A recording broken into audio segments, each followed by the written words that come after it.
नमस्कार। आप देख रहे हैं जनता टीवी और मैं हूं के उपाध्याय। कोरोना की लहर का कहर हम सब ने देख चुके हैं। आज भी ये कहर जारी है। ये बात अलग है कि थोड़ी लहर कमज़ोर हुई है, संक्रमण कमज़ोर हुआ है, लेकिन इन सब के बीच में हमने बहुत कुछ खोया है। कुछ अपनों को खोया है, कुछ लोगों ने नौकरियां खोई हैं, छात्रों ने अपनी पढ़ाई खोई है, बच्चों ने किलकारियां खोई हैं, बच्चों ने खेल के मैदान खोए हैं। इन्हीं सब के बीच में बच्चों को चिंता थी कैरियर की। हम कैरियर को लेके क्या करें, ये एक सवाल था।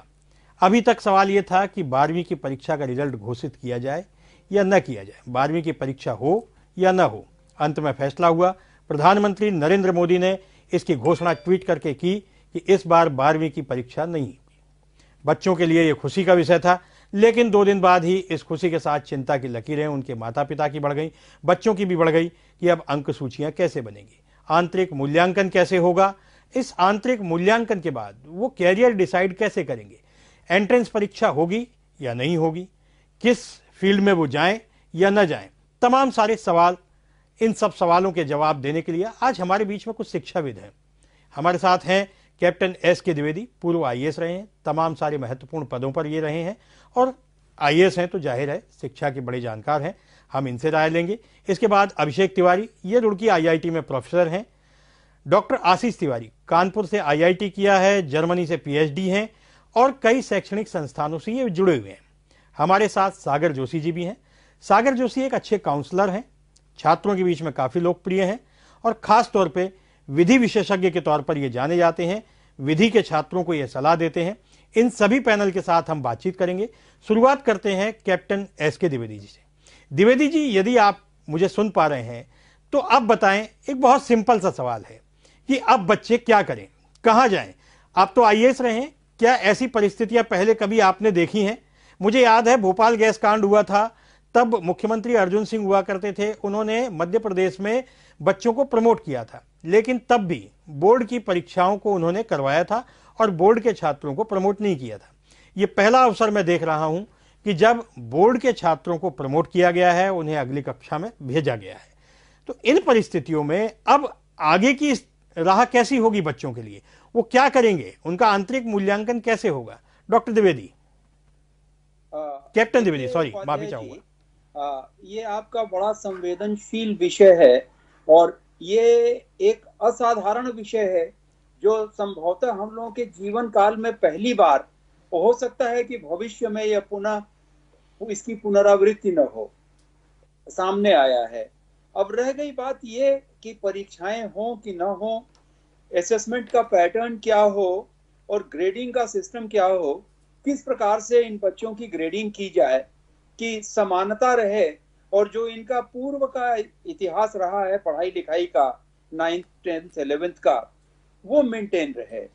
लेकिन कुछ असाधारण परिस्थितियां भी इस बीच में आपको मिलेंगी कि या तो बच्चे स्वयं कोविड से अफेक्टेड हो गए हैं या उनके परिवार अफेक्टेड हो गए हैं, जो हमें देखना पड़ेगा। इसके अलावा जो पिछले 1 वर्षों से, जब से कोविड की फेज 1 आई थी, तब से देख रहे होंगे कि ऑनलाइन परीक्षा क्लासेस चल रही हैं, लोग स्कूल नहीं गए, स्कूल खुले नहीं और सारा काम घर से हो रहा है। उसमें जो डेली असेसमेंट का सिस्टम है, हमारा देश बड़ा डाइवर्सिफाइड देश है जहां हर तरह की सुविधाएं यूनिफॉर्मली सबको उपलब्ध नहीं है। अगर आप गौर करेंगे तो हमारे ग्रामीण अंचल में अभी भी इंटरनेट की सुविधा हर जगह नहीं है। अगर है तो बिजली नहीं आती है, बिजली भी आ जाए तो फिर स्मार्टफोन की व्यवस्था हमारे जो 65% लोग गांव में निवास करते हैं उनके परिवार के लोगों के पास नहीं है। तो वो किस प्रकार से ऑनलाइन कक्षाओं में जुड़ेंगे, ये एक बड़ा विषम प्रश्न है। इसके अलावा जो ये विशेष परिस्थिति हुई जिसमें 1 जून को भारत के प्रधानमंत्री जी आदरणीय श्री नरेंद्र मोदी जी ने ये निर्णय लिया कि समस्त राज्यों में जो बोर्ड की परीक्षाएं होने वाली हैं 12th की, उनको मतलब दूसरे तरीके से कर दिया जाए, उनका असेसमेंट करके उनको पास कर दिया जाए, परीक्षाएं न हो। उसका कारण सिर्फ इतना था कि इतने ज्यादा अभ्यर्थी थे और उनका मूवमेंट अगर होता है प्लेस 1 टू प्लेस बी, अभी यह महामारी पूरी तरह से खत्म नहीं हुई है और आपने देखा कि पूर्व में चाहे अपने प्रदेश की हालत देख लें, जो पंचायत के चुनाव हुए, इससे यह महामारी गांव में भी फैल गई। और जो 5 राज्यों के चुनाव हुए, उससे इसका बिल्कुल। संक्रमण बहुत तेजी से बढ़ा। तो अगर ये बच्चों की परीक्षाएं हम कराते हैं तो सोशल डिस्टेंसिंग, मास्क का प्रयोग, या अगर कोई इन्फेक्टेड बच्चा है, आपने अभी सुना होगा रिपोर्ट्स में था कि एक एक क्लास के 30-30 बच्चे इन्फेक्ट हो गए। तो ऐसे में यह निर्णय लेना बड़ा साहसी कदम है और इसको मैं एक राष्ट्रहित का कदम मानता हूं। अब रह गई बात, माननीय सर्वोच्च न्यायालय ने इसके कैप्टन द्विवेदी, असेसमेंट ये पैटर्न आपका को कहना सही है। अ, कैप्टन द्विवेदी, आपका कहना ये सही है, लेकिन सवाल ये उठता है कि ये राष्ट्रहित में कदम लेना अनिवार्य था, आपकी बात से मैं सहमत हूं, लेकिन बावजूद उसके अब बच्चे करें क्या? क्योंकि उन्हें कैरियर तो आखिरकार कैरियर उन्हें चुनना है, और कैरियर वो कैसे चुनेंगे, कैरियर की राह कैसी होगी? तो ये कई तरह के सवाल बच्चों के मन में भी है, बच्चों के माता पिता के मन में भी है, और ये भी सही है कि इस तरह की परिस्थितियां पहली बार देख रहे हैं जी। ये देखिए, इसका सोल्यूशन निकालने के लिए एक 13 सदस्यीय समिति बनाई गई है, जिसमें ज्वाइंट सेक्रेटरी एजुकेशन भी हैं भारत सरकार के, और सीबीएसई बोर्ड के डायरेक्टर आईटी और डायरेक्टर एकेडमिक्स भी हैं, और इसके अलावा यूजीसी के मेंबर हैं, एनसीईआरटी के मेंबर हैं, जो बड़ा गहन मंथन कर रहे हैं। और उनको 15 जून तक रिपोर्ट प्रस्तुत करनी है कि हमारा क्या मॉडल हो जो पूरी तरह से ट्रांसपेरेंट हो और बच्चों के भविष्य को दृष्टिगत रखते हुए उनके साथ कोई नाइंसाफी न हो। इसीलिए आपने देखा होगा जेईई की परीक्षाएं पोस्टपोन कर दी गई हैं।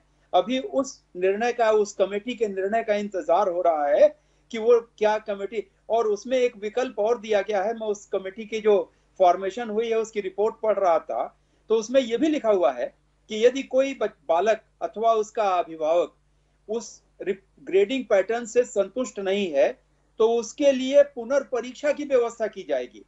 उन्होंने विकल्प रखा है, ऐसा नहीं है। हम जो है दुर्भाग्यवश, जो 200 वर्षों की हमारे अंग्रेजों की गुलामी रही, अभी भी हम लोग अगर आप देखें तो लॉर्ड मैकाले का ही सिस्टम चल रहा है हमारे देश में। हमारी परीक्षा पद्धति शुरू से ही थोड़ी फॉल्टी रही।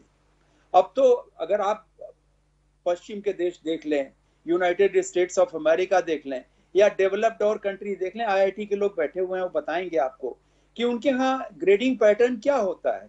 उनके यहाँ ग्रेडिंग पैटर्न ये नहीं होता। हम लोग जिस समय सन 80 वगैरह में ये आईएएस का इम्तहान दिए थे, उस समय परीक्षा की प्रणाली डिफरेंट थी। आज की तारीख में परीक्षा का सिस्टम डिफरेंट है और असेसमेंट का भी सिस्टम फर्क है। तो इसलिए ये चिंता का विषय नहीं होना चाहिए। ये अवश्य हमें देखना है कि हमारे बालक जो 12वीं की परीक्षा दे रहे थे, जो परीक्षार्थी थे, उनका भविष्य फेयर हो, सुनिश्चित हो, और वो जिन लाइंस में जाना चाहते हो, चाहे वो क्लैट का इम्तहान देना चाहते हो, चाहे जेईई देना चाहते हो, चाहे पीएमटी देना चाहते हो, वहां पर उनके लिए एक ट्रांसपेरेंट, पारदर्शी व्यवस्था हो, जिससे वो अपनी मेधा का, अपनी इंटेलिजेंस का प्रदर्शन कर सकें। इसलिए अभी प्रतीक्षा करें 13 सदस्यीय समिति की रिपोर्ट आने कैप्टन दें। साहब, हमारे साथ आपने आईआईटी का जिक्र किया, ग्रेडिंग सिस्टम का जिक्र किया। हमारे साथ रुड़की आईआईटी के प्रोफेसर हैं अभिषेक तिवारी जी। अभिषेक तिवारी जी, आपसे जानना चाहते हैं, अभी जैसा कैप्टन साहब ने कहा, मैं काफ़ी हद तक कैप्टन साहब की बात से सहमत हूं कि ऐसा हम पहली बार देखने जा रहे हैं। लेकिन अब क्या हो, ग्रेडिंग सिस्टम क्या हो, ग्रेडिंग किस तरह से की जाए, और बच्चों के सामने क्या रास्ते हैं? क्योंकि कैरियर में लेट तो हो ही रहा है, जाहिर है अभी तक रिजल्ट लेट आया है, फिर जेईई की परीक्षा रद्द हो चुकी हैं, बहुत सारी विषमताएं हैं। इन सब को आप किस नजरिए से देखते हैं और बच्चों के लिए आपके सुझाव क्या हैं? Doctor Tiwari, sorry, Abhishek Tiwari ji.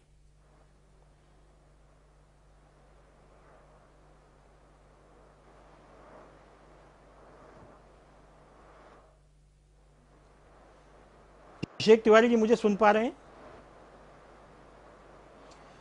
मुझे लगता है अभिषेक तिवारी जी से हमारा संपर्क कट गया है, लेकिन मैं यही सवाल, डॉक्टर आशीष तिवारी हमारे साथ जुड़े हुए हैं, कानपुर से उन्होंने आईआईटी किया है, जर्मनी से पीएचडी हैं, उनके कई शैक्षणिक संस्थान चल रहे हैं। हम डॉक्टर आशीष तिवारी से यही जानना चाहेंगे कि ग्रेडिंग सिस्टम क्या हो, बच्चे अब कहाँ जाएं, क्या करें, किस तरह की तैयारियां करें, उनके माता पिता के सामने भी तमाम तरह के सवाल हैं। इन सारे सवालों का जवाब आप क्या सोचते हैं? डॉक्टर आशीष तिवारी, मैं आपसे जानना चाहता हूँ।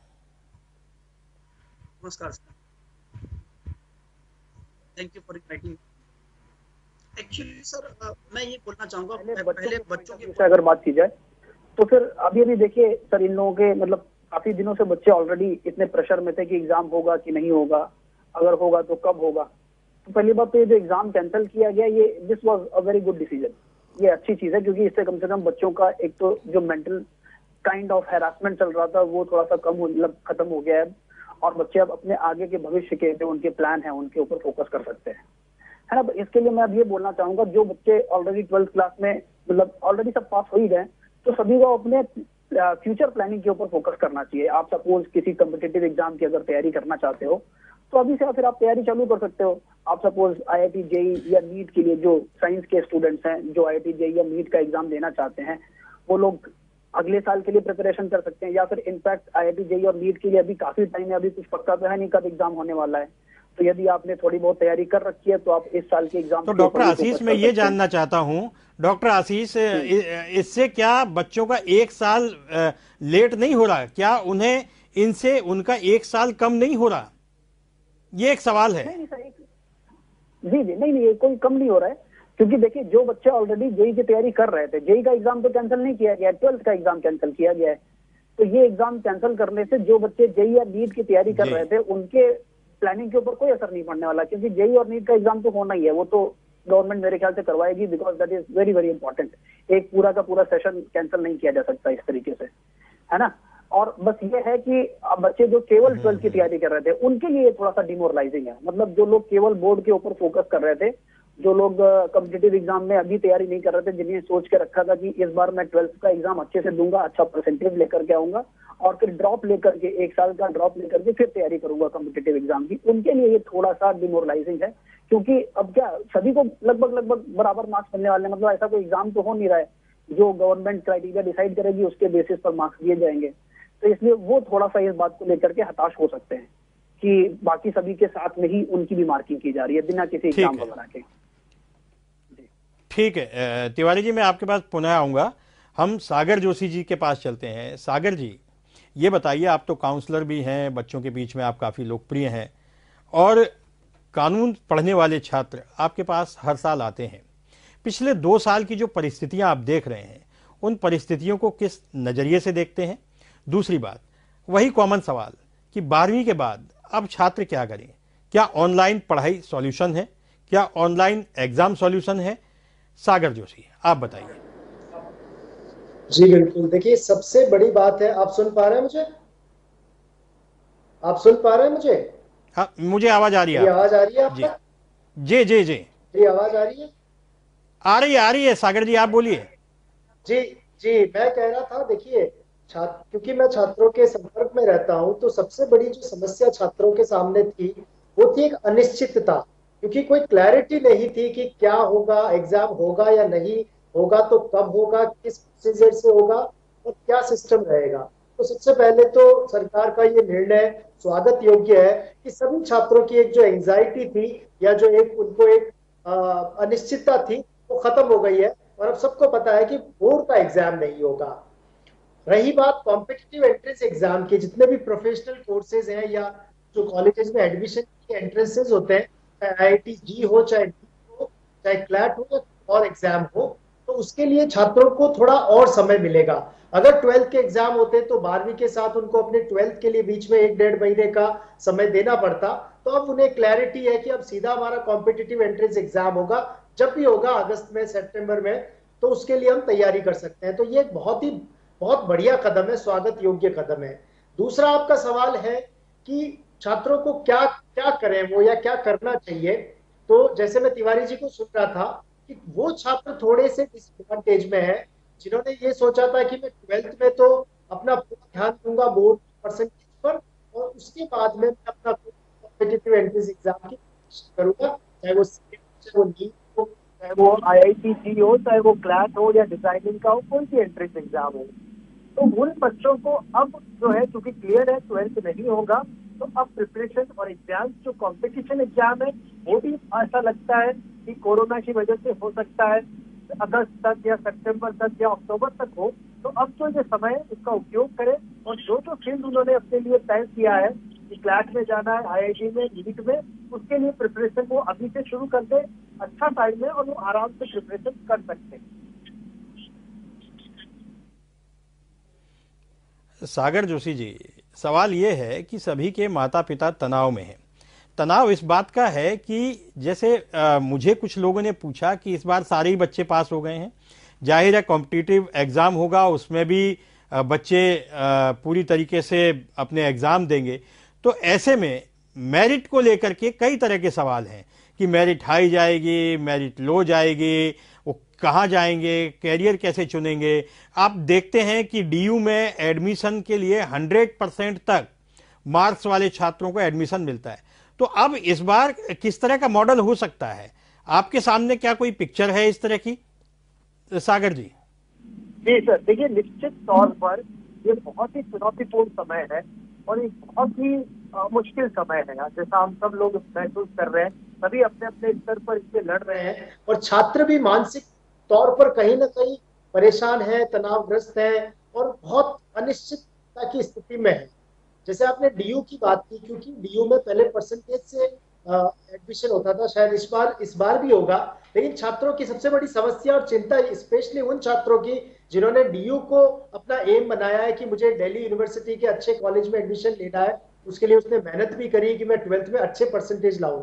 अब जो भी मैकेनिज्म डिसाइड किया जाएगा गवर्नमेंट की कमेटी जो अपॉइंटेड है उसके द्वारा, उससे छात्रों को कहीं ना कहीं थोड़ा है कि भाई ऊपर न क्या परसेंटेज का सिस्टम रहेगा, कैसे परसेंटेज आएंगे, क्या मुझे एडमिशन मिलेगा कि नहीं मिलेगा।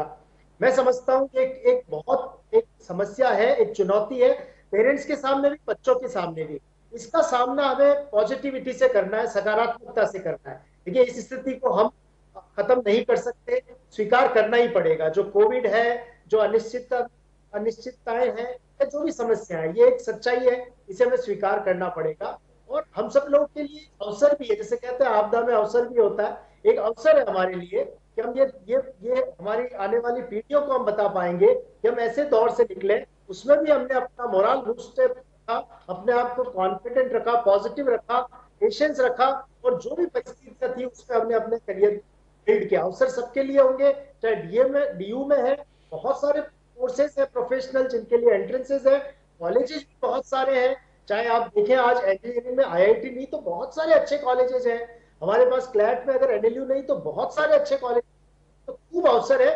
जरूरत है पेरेंट्स को स्पेशली और बच्चों को पॉजिटिव रहने की, कॉन्फिडेंट रहने की, इस सिचुएशन को एक्सेप्ट करके इसमें सॉल्यूशन निकालने की। ठीक है सागर जी। कैप्टन साहब, आप तो लंबे समय तक आपको प्रशासनिक अनुभव रहा है।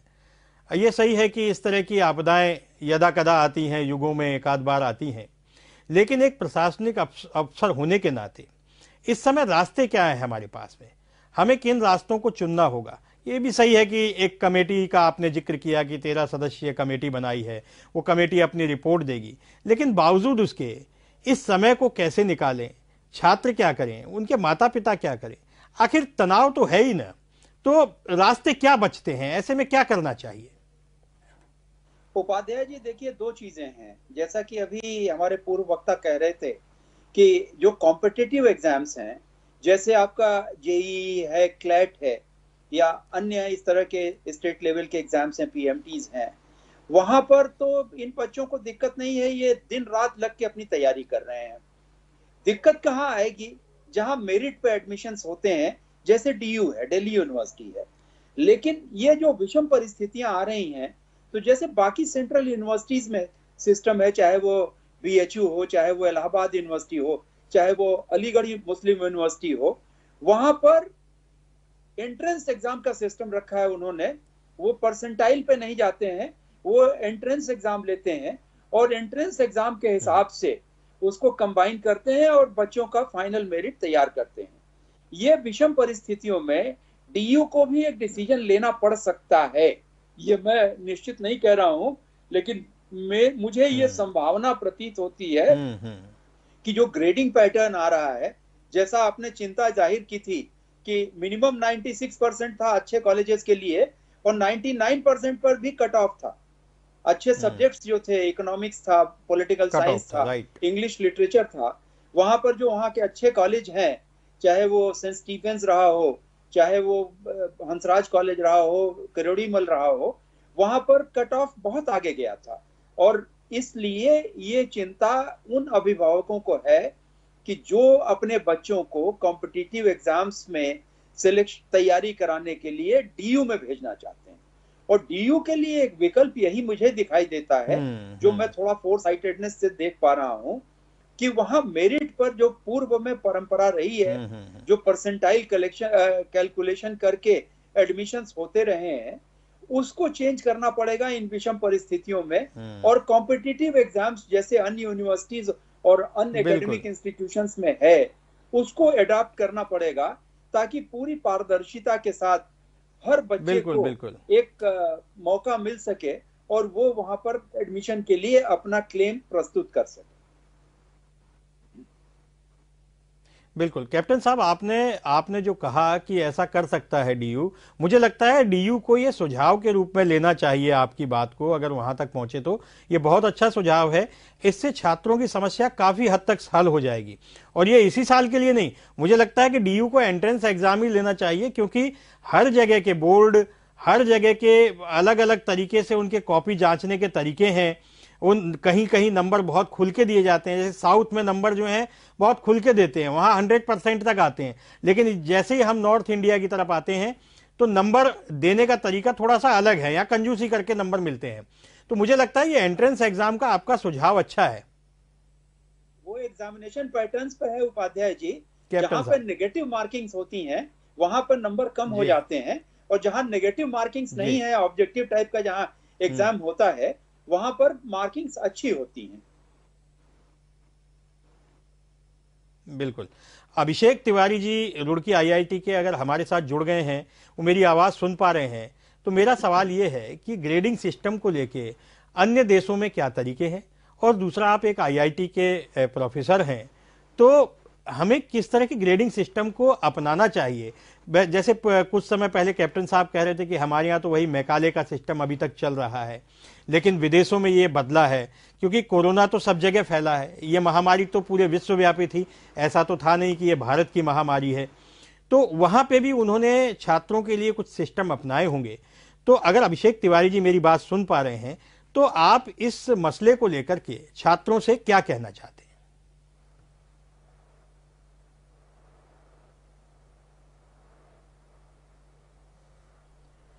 मुझे लगता है अभिषेक तिवारी जी हमारे साथ कनेक्ट नहीं हो पाए हैं। मैं यही सवाल आशीष तिवारी जी से पूछ लेता हूं, वो भी आईआईटीएन है। तो आईआईटीएन होने के नाते ग्रेडिंग सिस्टम को लेकर के जो कई बार बहस भी हुई है, कई बार कहा गया कि ग्रेडिंग सिस्टम अपनाना चाहिए, अपनाया गया, फिर हटाया गया, फिर अपनाया गया, और इस बार तो ग्रेडिंग सिस्टम ही है। तो ये जो सिस्टम है और ये जो हमारी एक लंबे समय से एक जैसी पद्धति चली आ रही है, क्या इसमें बदलाव की जरूरत अब आप महसूस करते हैं? क्या इस महामारी से हमने कुछ सीखा है? डॉक्टर आशीष तिवारी। सर, मैं इसमें कुछ एक दो पॉइंट्स रखना चाहूंगा। पहली बात तो हम लोगों को अपना ये जो पैटर्न चल रहा है अभी, मतलब जो हम लोगों का 11th और 12th का सिलेबस है ना, साइंस में हम लोग फिजिक्स, केमिस्ट्री, मैथ्स पढ़ते हैं, उसमें कई सारी थियरीज पढ़ाई जाती हैं। अब इसी कोविड काल के बीच में एक मतलब ऐसे ही सोशल मीडिया पे जो हम लोग इधर मतलब सर्फिंग करते हैं, तो कुछ सुझाव सुनने को मिलते हैं। जैसे मतलब अभी में जिन लोगों ने बायोलॉजी पढ़ी या बीएससी में बायोलॉजी पढ़ी, लेकिन उनको अभी तक इंजेक्शन लगाना नहीं आता है ना। अगर ये बेसिक जानकारियां हम लोगों को दी जाए, मतलब जो बायोलॉजी पढ़ रहे हैं उन लोगों को कुछ बेसिक जानकारियां दी जाए प्रैक्टिकल रिलेटेड, जिनका यूज प्रैक्टिकली किया जा सकता है। इसी तरीके से जो लोग साइंस पढ़ रहे हैं उनको इंजीनियरिंग से रिलेटेड ऑक्सीजन सिलेंडर कैसे कनेक्ट करना है ना, ये सब जो डेली कभी कभार किसी के भी घर में इस तरह की सिचुएशन हो सकती है, प्रैक्टिकल रिलेटेड जानकारी अगर हम लोगों को दी जाए, केवल बुकिश नॉलेज ना दे करके उसका कुछ ना कुछ प्रैक्टिकल यूज भी हम लोगों को अगर समझाया जाए हम लोगों के 11th-12th के लेवल पर ही, तो ये आगे चल करके हम लोगों की सामाजिक व्यवस्था के लिए भी बड़ा यूजफुल साबित हो सकता है। और रही बात मार्किंग स्कीम की, तो इसके लिए मैं देखिए काफी हद तक कॉम्पिटिटिव एग्जाम के लिए मैं काफी हद तक एग्री करता हूँ कि देखिए अपने जो देश है उसकी पॉपुलेशन इतनी हाई है, तो आपको अगर किसी बहुत हाई रेप्यूटेड कॉलेज में एडमिशन चाहिए तो कुछ ना कुछ तो क्राइटेरिया उसके लिए बनाना पड़ेगा। और अभी जो अपना क्राइटेरिया चल रहा है उसमें वही कॉम्पिटिटिव एग्जाम में जो आपके मार्क्स आते हैं उसके बेसिस पर एडमिशन दिया जाता है ना। अब लेकिन ये है कि इसमें अगर हम लोग 11-12 के जो प्रैक्टिकल नॉलेज है उसका भी कुछ भाग अटैच कर सकें, कुछ इस तरीके से ऐसा सिस्टम बनाया जाए जिसमें कि ग्रेडिंग में प्रैक्टिकल नॉलेज भी बच्चे की काम आए, है ना, तो वो सिस्टम मुझे लगता है कि थोड़ा सा बेटर हो सकता है अभी प्रेजेंट सिस्टम के कंपैरिजन में। सागर जी, आप ये बताइए कि जैसा कैप्टन साहब ने बताया, हमारे डॉक्टर आशीष तिवारी ने भी बताया कि न केवल सीबीएसई बोर्ड के बच्चों को प्रमोट किया गया है बल्कि जितने भी राज्य स्तरीय बोर्ड होते हैं, स्टेट बोर्ड में, उन्होंने भी बच्चों को प्रमोट कर दिया है। और मुझे याद है कि 12th में 55 से लेके 60% या 70-80% तक रिजल्ट रहता था, लेकिन इस बार सारे बच्चे प्रमोट हो गए हैं। तो एक तरह से भीड़ भी बढ़ गई है और इस भीड़ में वो बच्चे भी आगे आ गए हैं जो जिन्हें हो सकता है कुछ और तैयारी करनी होती, या हो सकता है वो कहीं ना कहीं कमजोर रह जाते। और ग्रामीण अंचलों की अगर हम बात करें, ये मेरा दूसरा है, उसी में एड ऑन है, ग्रामीण अंचलों की हम बात करें तो ग्रामीण अंचलों में इतना न तो ऑनलाइन का सिस्टम कारगर सिद्ध हुआ है और न ही परीक्षाओं के लिए, पढ़ाई के लिए उतना अवेयरनेस उस तरह की नहीं दिखती है, ऐसा मुझे लगता है। तो आपके साथ तो छात्रों का एक अच्छा खासा जमावड़ा रहता है, आप उनसे लगातार जुड़े हुए हैं, आप इन सब चीजों को लेकर के क्या सोचते हैं? ये आपने बिल्कुल दुरुस्त फरमाया कि ये निसंदेह, इसमें कोई शक नहीं है कि पिछले 1 साल से लगभग सभी छात्र, चाहे वो कंपटीशन की तैयारी कर रहे हैं और चाहे वो अपना 11th 12th या 10th की पढ़ाई कर रहे हैं, वो ऑनलाइन मोड में कर रहे हैं।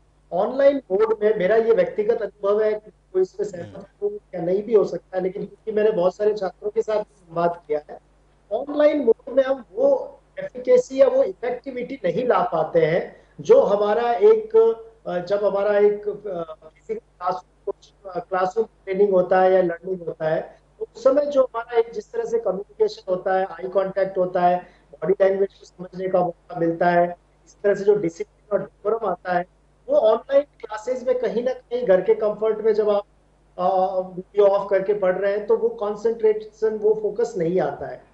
मैं इस बात से बिल्कुल एग्री करता हूँ कि पिछले 1-1.5 साल से जो भी ऑनलाइन पढ़ाई हुई है किसी भी लेवल की, चाहे वो कॉलेज में हुई है, चाहे कंपटीशन की हुई है, चाहे वो स्कूल्स की हुई है, वो आउटपुट तो देखिए नहीं आ पाया है, इसमें कोई दो राय नहीं है कि जो जैसा पढ़ाई एक रूटीन में होता था एक सेटअप के अंदर, वो हम नहीं कर पाए हैं।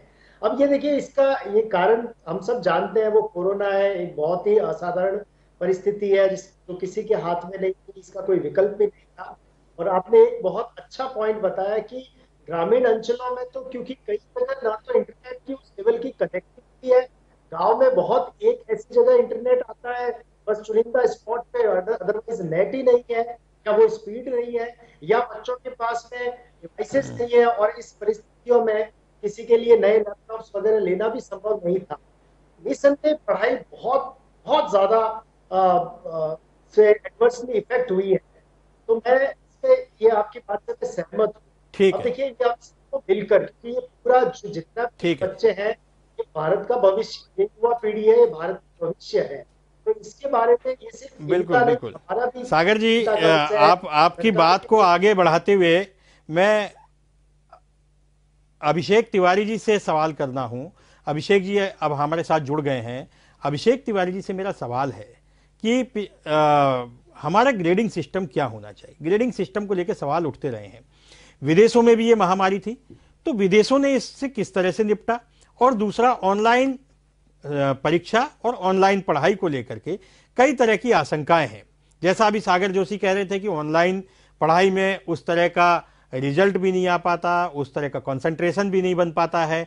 तो ये, आप तो एक आईआईटी के प्रोफेसर हैं, आपके सामने देश दुनिया की तमाम सारी नई तकनीकें, नई चीजें आती रहती हैं, और अभी तो हमें कोरोना के साथ जीना सीखना होगा, क्योंकि कोरोना कम होता है, खत्म नहीं होता।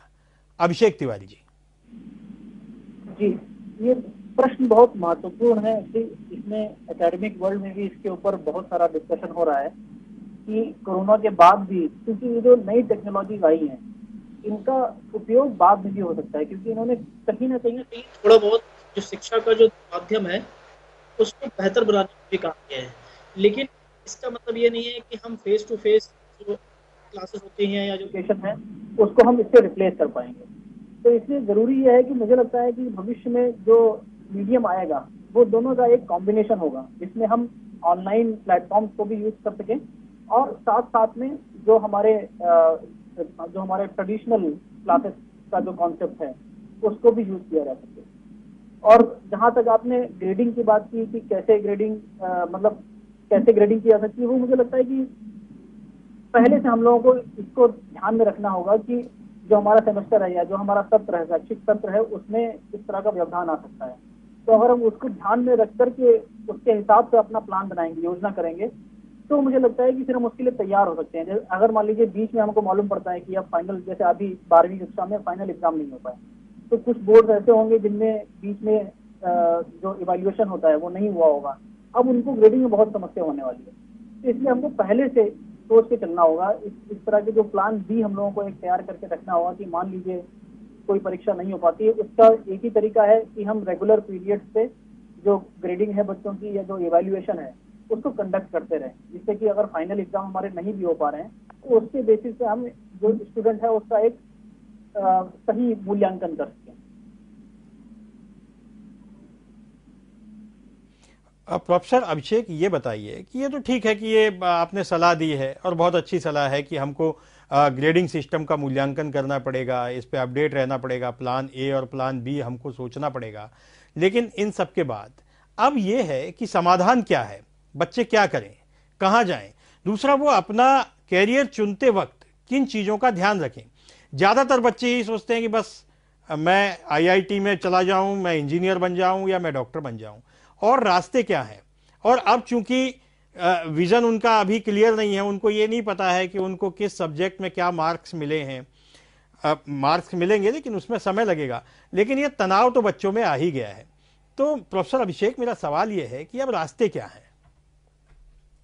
मुझे लगता है कि अभी जो बच्चे जिन्होंने 12वीं की कक्षा मतलब अब तो सभी लोग पास होने वाले हैं, तो इसलिए अब उनको समय मतलब रिजल्ट का वेट करने के बजाय अपना जो खुद का जो इंटरेस्ट है, खुद की जो रुचियां हैं, उसको एक बार उनका मूल्यांकन करना चाहिए उनको। क्योंकि बच्चों को खुद भी 12वीं कक्षा तक आते आते बच्चा काफी समझदार हो जाता है, तो उसको एटलीस्ट ये आइडिया हो जाता है कि उसका किन सब्जेक्ट में इंटरेस्ट है, किस तरफ उसका रुझान है।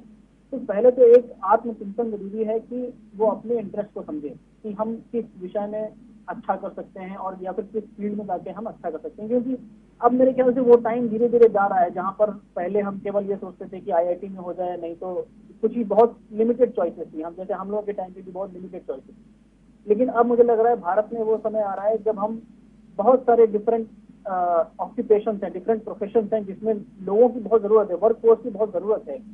तो ये सोचना, पहले तो हम लोगों को ये सोचना थोड़ा बंद करना होगा कि बहुत मतलब पहले के वाले जो ऑप्शन हैं वही अभी भी हैं। हम लोगों को नए ऑप्शन देखने पड़ेंगे। और जहां तक कहाँ जाएं, तो एक बार ये क्लियर हो जाए कि हमारी रुचि किस तरफ है और हम कहाँ जाना चाहते हैं, उसके बाद फिर आप जो आपके सीनियर्स हैं पहले तो उनसे एक बार सलाह लें कि किस तरह से उस फील्ड में आगे जाने के लिए हम क्या कर सकते हैं, और एक प्लान बनाएं कि हम मतलब जो हमारा फाइनल लक्ष्य है वहां तक पहुंचने के क्या सीढ़ियां हैं और उनको हमको कैसे पार करना है, उसके हिसाब से फिर हम तैयारी शुरू करें। जैसे अगर मान लीजिए मैं एग्जांपल के रूप में अगर मान लीजिए आईआईटी, क्योंकि मैं खुद आईआईटी से हूँ तो मैं वो एग्जांपल ज़्यादा बेहतर तरीके से बता सकता हूँ। तो जैसे अगर हम डिसाइड करते हैं कि मुझे इंजीनियरिंग में जाना है, तो हम फिर देखें कि उसमें कौन से माध्यम है। पहले तो हम उसका जो भी सिलेबस है या जो भी उसके परीक्षाएं हैं उसके बारे में ठीक समझें कि क्या किस तरह से उसकी परीक्षाओं के लिए तैयारी करनी है। फिर अपने सीनियर से भी कांटेक्ट करें कि क्या उसमें किस तरह के प्रश्न आते हैं, किस तरह से हमको तैयारी करनी चाहिए। और फिर आजकल बहुत सारे, क्योंकि अभी तो लॉकडाउन चल रहा है तो ऑफलाइन कक्षाएं ज़्यादातर बंद हैं, तो बहुत सारे ऑनलाइन रिसोर्सेज भी हैं और बहुत सारी जो ऑफलाइन कक्षाएं हैं उन्होंने भी अपनी ऑनलाइन क्लासेस शुरू की हैं। तो उनमें फिर हम अपना तैयारी के लिए फिर उनसे कांटेक्ट करें और फिर उसके हिसाब से तैयारी शुरू करें। मुझे लगता है कि पहला जो मुख्य कदम है वो अपने आप पहले तो खुद देखना पड़ेगा कि हमारा इंटरेस्ट किसमें। ठीक है। कैप्टन साहब, एक बार फिर आपके पास एक लंबा खास अनुभव है। मैं आपसे जानना चाहता हूं, मैं देखता हूं तमाम माता पिताएं बड़े चिंतित हैं बच्चों के भविष्य को लेकर के, और ये पहले दिन तो बहुत खुशी थी कि सारे बच्चे पास हो गए, लेकिन अब उनकी चिंताएं बढ़ रही हैं और उनकी चिंताएं स्वाभाविक भी हैं, क्योंकि उनके सामने अभी सचमुच कुछ भी क्लियर नहीं है और अभी वो ये तय नहीं कर पा रहे हैं कि उन्हें क्या करना चाहिए। हालांकि कुछ बच्चे ठीक है कि पहले से तैयारी कर रहे हैं, जेई की, नीट की, इन सब की तैयारियां कर रहे हैं, लेकिन उसके बावजूद भी एक बहुत बड़ा तबका ग्रामीण अंचलों में रहता है और मध्यम वर्गीय परिवारों से भी कुछ लोग आते हैं, कुछ लोग तय नहीं कर पाते, कुछ लोग 12th करने के बाद ही तय करते हैं। ऐसे में आपके सुझाव क्या हैं उनको? एक वरिष्ठ होने के नाते आपके बच्चों को सुझाव क्या है? उपाध्याय जी, देखो ऐसा है कि 2011 से लेकर 2013 तक मैं उत्तर प्रदेश प्रशासनिक अकादमी का डायरेक्टर हुआ करता था और यूपी पब्लिक सर्विस कमीशन और यूनियन पब्लिक सर्विस कमीशन, इनकी 2 एग्जामिनेशन कमेटीज बनी थी बहुत हाई लेवल की, सुप्रीम कोर्ट के ऑर्डर से। उनमें हम लोग मेंबर थे और एग्जामिनेशन पैटर्न को तय किया जा रहा था कि कैसे इसको रिवाइज किया जाए, कैसे इसमें ट्रांसपेरेंसी लाई जाए, कैसे इसमें वर्तमान परिस्थितियों में मेरिट को सिलेक्ट किया जाए, जो अच्छे लोग हैं वो आ जाएं। तो आपको 2-3 चीजें बताना चाहूंगा। जो हमारे यहाँ का शिक्षा पद्धति है उसमें अभी भेड़ चाल है। जो मैं अभी कह रहा था कि लॉर्ड मैकाले की 1856 की ये शिक्षा पद्धति है जिसको हम लोग अभी तक फॉलो कर रहे हैं और इतना 70 वर्ष से ज्यादा हो गया हमको आजाद हुए, अभी तक हम उससे विमुख नहीं हो पाए। चाहे वो आप यूरोपियन कंट्रीज को देख लीजिए, चाहे ऑस्ट्रेलिया को देख लीजिए या यूनाइटेड नेशंस को देख लीजिए, वहां का एग्जामिनेशन पैटर्न, वहां का ग्रेडिंग पैटर्न, वहां का असेसमेंट का पैटर्न यहाँ से फर्क है। इवन ब्रिटेन में जहां से हमने इसको एडॉप्ट किया है अपनी वर्तमान परीक्षा प्रणाली को, वहां जो असेसमेंट का सिस्टम है और यहाँ का जो असेसमेंट का सिस्टम है, दोनों में फर्क है। और उसी का कारण है कि पेरेंट्स या बच्चे बहुत मानसिक रूप से इसमें त्रस्त हैं कि हम क्या करें, हमारा भविष्य क्या होगा। अब इसमें बेसिक चीज ये आती है कि ये जो हाई पावर कमेटी बनी है, जो मैंने आपको अभी पहले बताया था, 13 सदस्यीय जो उच्च स्तरीय कमेटी बनी है, उसमें यूजीसी के, जी हाँ, उसमें यूजीसी के भी लोग हैं, एनसीईआरटी के लोग हैं और 2 कॉलेजेस के रिप्रेजेंटेटिव्स हैं, जिनको इसीलिए रखा गया है कि जो वस्तु स्थिति से उस कमेटी को अवगत करा सके समय समय पर। उनकी रिपोर्ट अवेटेड है।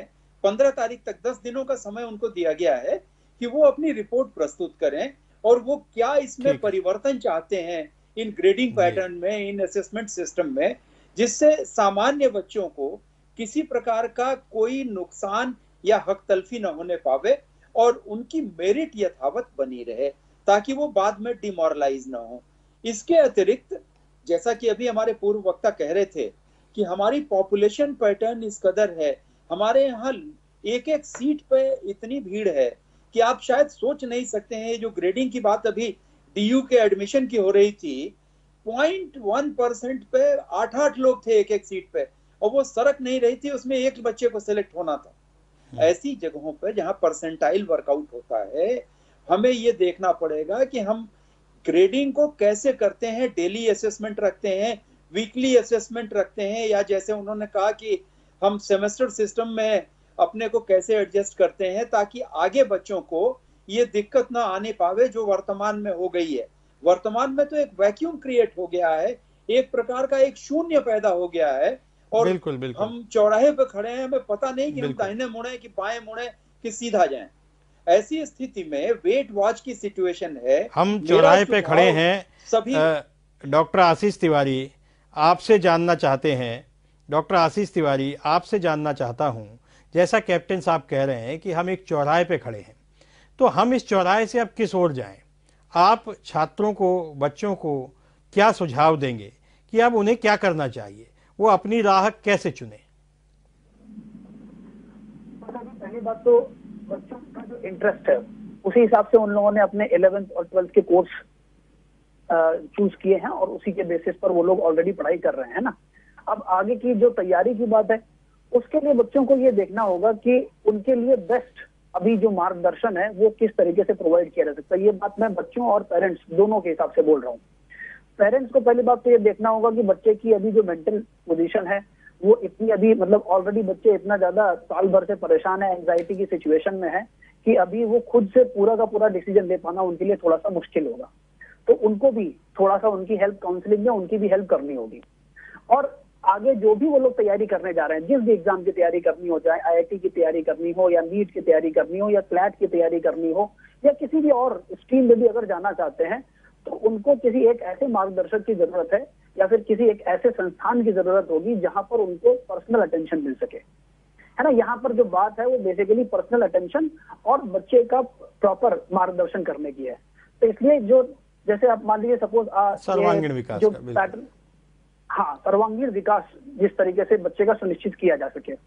और एक बात और भी है कि यहाँ पर अभी जैसे बच्चों की तैयारी के लिए क्या होता है, जो पेरेंट्स हैं वो बच्चों को कहीं और, जो मतलब जो फेमस जगह है वहां पर तैयारी करने के लिए भेजते हैं।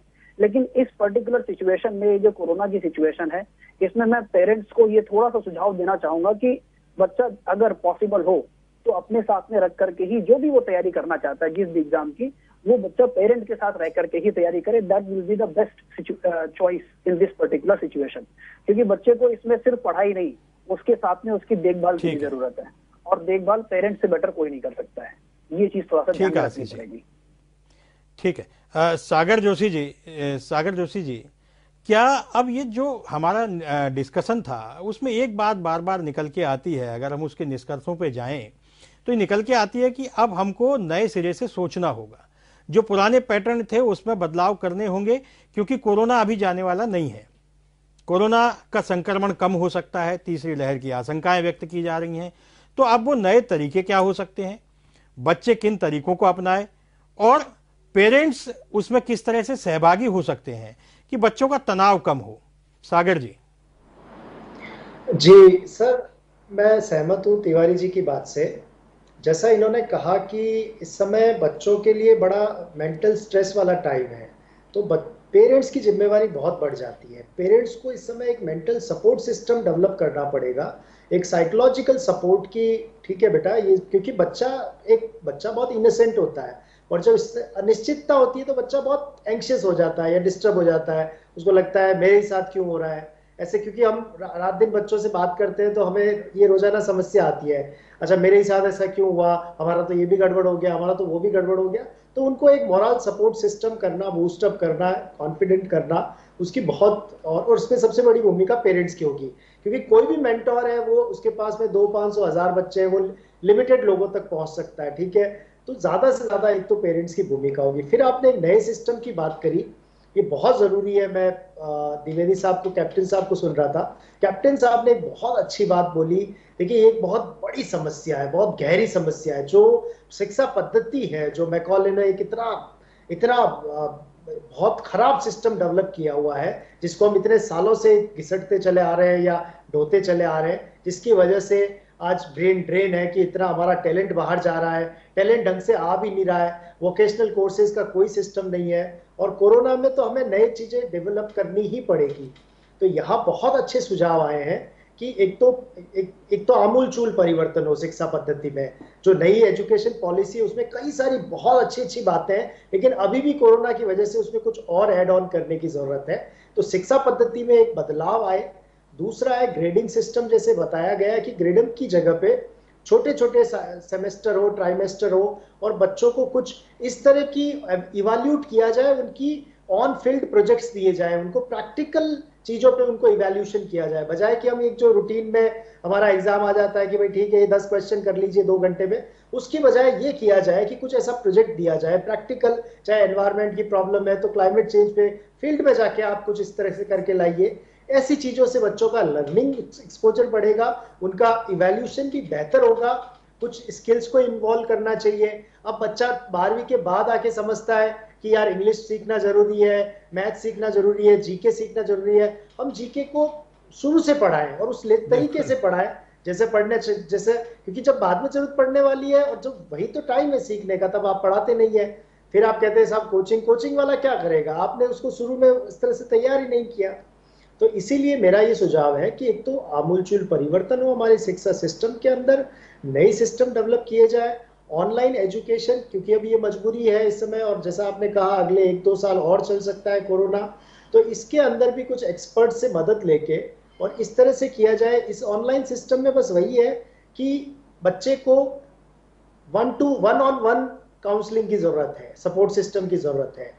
तो स्कूल एक ऐसा सिस्टम बनाए कि 12th के बच्चे को बोले बेटा तुम्हें 10th के बच्चे को सपोर्ट करना है, 10th वाले को बोले तुम्हें 8th को करना है। तो बच्चे का जो कॉलेजेस में होता है सीनियर वाला सिस्टम, वो स्कूल में लाया जाए। ठीक है। अभिषेक तिवारी जी, आप तो आईआईटी के प्रोफेसर हैं और कई आईआईटी ने रिसर्च की है, अनुसंधान किए हैं, और उन्होंने कोरोना की तीसरी लहर पे किसी ने कहा आएगी, कोई आईआईटी इंस्टीट्यूट कह रहा है कि नहीं आएगी। क्या आपके रुड़की आईआईटी में भी कोई इस तरह का रिसर्च हुआ है, और यदि हुआ है तो वो बच्चों के लिए किस तरह से लाभप्रद हो सकता है आने वाले समय में, और या कोई हमें नए रास्ते खोजने पड़ेंगे? हालांकि आपने पहले कहा था कि हमें प्लान बी पे जाना पड़ेगा, लेकिन कहने से नहीं, वो रास्ते क्या हो सकते हैं? अभिषेक जी।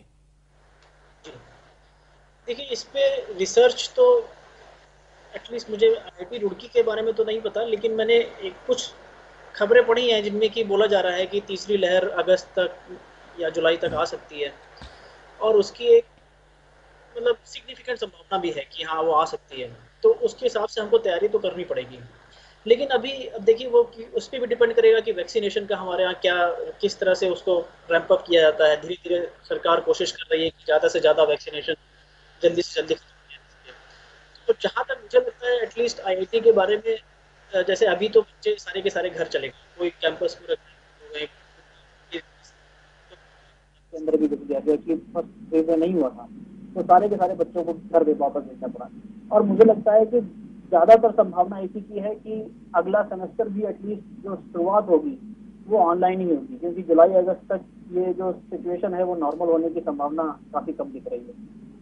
और तो उस हिसाब से फिर हमको ये जो ऑनलाइन तरीके हैं, स्पेशली जो असेसमेंट का जो तरीका है, जो इवैल्यूएशन की जो मैं बात कर रहा था, उसमें हमको फिर वही करना पड़ेगा। जैसे अभी जैसे आईआईटी सिस्टम ने क्या शुरू किया है कि हर महीने या फिर 2 हफ्ते में एक बार कोई ना कोई क्विज या क्लास, छोटी मोटी क्विज या असाइनमेंट टाइप का हो, जिससे कि एक रेगुलर इंटरवल पे जो असेसमेंट होता है, हम फाइनल असेसमेंट पे ही केवल डिपेंडेंट ना रहे। तो उससे, जैसे कि अभी पिछले वक्त भी बोल रहे थे, कि उससे एक असेसमेंट एक तो बेहतर भी होता है और बच्चे को सीखने का भी ज्यादा मौका मिलता है। केवल एक रटने वाला रट के फाइनल एग्जाम दे दिया, वो चीज नहीं रहती है। वो बच्चे सीखते हैं, क्योंकि जब रेगुलर असेसमेंट होता है तो उनको चीजों को फिर और गहराई में पढ़ना पड़ता है। तो मुझे लगता है कि इसको इम्प्रूव करने के लिए जो ऑनलाइन एजुकेशन सिस्टम है, उसको इम्प्रूव करने का एक तो तरीका ये इवैल्यूएशन वाला है, जो रेगुलर असेसमेंट होना चाहिए। और क्लासेस के बारे में आई थिंक हम लोग काफी इवॉल्व कर गए हैं। जो पिछली बार मार्च में जो सिचुएशन थी, उससे सिचुएशन ऑलरेडी काफी इवॉल्व हो चुकी है। क्लासेस प्रोफेसर्स को भी अब समझ में आ रहा है, टीचर्स को भी समझ में आ रहा है कि ऑनलाइन क्लासेस को और इफेक्टिव कैसे बनाया जाए, बच्चों के साथ इंटरेक्ट कैसे किया जाए। आई थिंक मुझे लगता है कि उस पॉइंट ऑफ व्यू से हम ऑलरेडी काफी अच्छी सिचुएशन में है। जो मेन कंसर्न है मेरे लिए वो एक्चुअली इवैल्यूएशन का है, कैसे हम उसको, एक तो ऑनलाइन जो एग्जाम्स हैं उसकी सेंटिटी को हम कैसे मेंटेन करें, उसकी जो प्योरिटी है, एक्यूरेसी जो है, उसको हम कैसे मेंटेन करें, कैसे मेक श्योर करें कि बच्चे उसको ईमानदारी के साथ दें। एक तो उस पर हम लोगों को काम करने की जरूरत है, और उस पर ऑलरेडी काफी काम हो भी रहा है, और मुझे लगता है उसमें काफी। ठीक है तिवारी जी, आपकी बात को हम कैप्टन एस के द्विवेदी के पास आगे बढ़ाते हैं।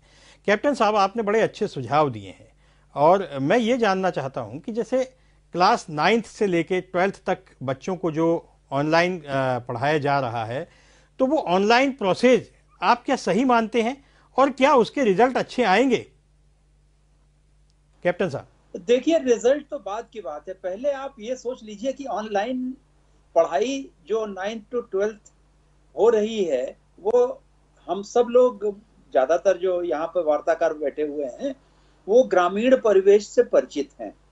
हमारे यहाँ बिजली की सप्लाई देख लीजिए, इंटरनेट कनेक्टिविटी देख लीजिए, स्मार्टफोन की अवेलेबिलिटी रूरल एरियाज में देख लीजिए, और ये सारी चीजें भी हो जाएं तो आपको गांव में लिविंग आपको मिलेगी। किसी के यहाँ 2 कमरे का घर है जिसमें 5 परिवार रहते हैं, 3 परिवार रहते हैं, 2 परिवार रहते हैं, वो बच्चा कहाँ पढ़ाई करेगा? उसी में कोई कूद रहा है, कोई फांद रहा है, कोई खेल रहा है, या पेड़ के नीचे बैठ के पढ़ेगा।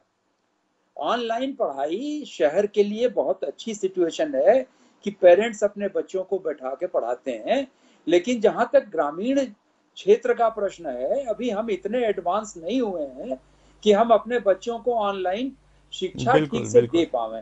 और जैसा कि अभी आपने कहा, एक मोटिवेशनल स्पीकर साहब बोल रहे थे कि सबसे जरूरी ये है कि हमको अपना असेसमेंट पैटर्न चेंज करना पड़ेगा, चाहे वो डेली असेसमेंट हो, चाहे वो वीकली असेसमेंट हो, चाहे वो फोर्टनाइटली असेसमेंट हो, और उसको कंपाइल करके अपने बच्चे की परफॉर्मेंस देखनी पड़ेगी। क्योंकि ये विषम परिस्थिति जो अभी आपके सामने आई है, ऐसा नहीं है कि ये तुरंत खत्म हो जाएगी। आप शंका कर रहे थे कि ये कोरोना का काल अभी चलने वाला है, थर्ड फेज आए ना आए, लेकिन ये ऐसा नहीं है कि बिल्कुल बिल्कुल कैप्टन साहब, ये कोरोना का काल चलने वाला है, हमारे पास समय का भी अभाव है, आज हमारे पास इतना ही समय है, लेकिन मुझे खुशी इस बात की है कि आज हमने एक सार्थक विषय पर बहस की, विद्वान लोगों को हमने जोड़ा, आप सब लोग हमारे साथ जुड़े, इसके लिए आपका बहुत बहुत धन्यवाद। आपसे दोबारा फिर कभी चर्चा होगी इन्हीं तरह के विषयों को लेकर के। बहुत बहुत धन्यवाद, शुक्रिया।